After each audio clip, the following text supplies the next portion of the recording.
गोरखपुर गांव में रमेश नाम का एक लड़का रहता था। वो बकरियां चराने पहाड़ियों पर जाता था। वो अपने आप को बहुत होशियार समझता था।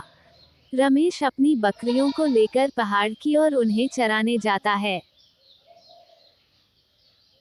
बकरियां जंगल में चर रही थी। रमेश बेटा हुआ था तो उसे एक ख्याल आया कि गांव वालों को यहाँ एकत्र करता हूँ। तभी उसने आवाज लगाई, बचाओ बचाओ, भेड़िया आया, भेड़िया आया।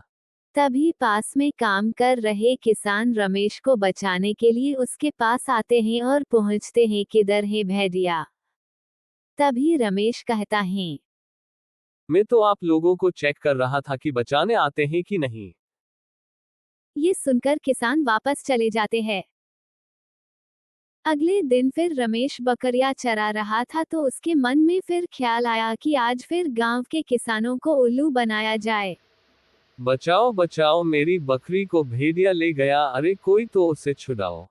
ये सुनकर गांव वाले रमेश के पास जाते हैं कि उसके जानवरों की रक्षा की जा सके। किसान रमेश से पूछते हैं, किधर गया भेड़िया। वो उस तरफ भाग गया, अभी मैंने देखा वो उसी तरफ गया था। रमेश की ये बातें सुनकर गांव वाले समझ गए कि ये हमें फालतू में परेशान कर रहा है। वो अपने काम में वापस चले जाते हैं। तीसरे दिन रमेश जब अपनी बकरिया को चरा रहा था तब रमेश की ओर भेड़िया आता है। भेड़िया को देख रमेश गांव वासी को आवाज लगाता है, बचाव बचाव, भेड़िया आया, भेड़िया आया, ये मेरी बकरी को खा जाएगा।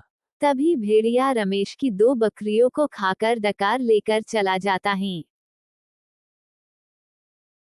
रमेश रोने लगता है और अपने किए पर पछताता है और सोचता है, काश अगर मैंने गांव वालों को झूठ ना बोला होता तो वो मेरी बकरियों को बचा लेते।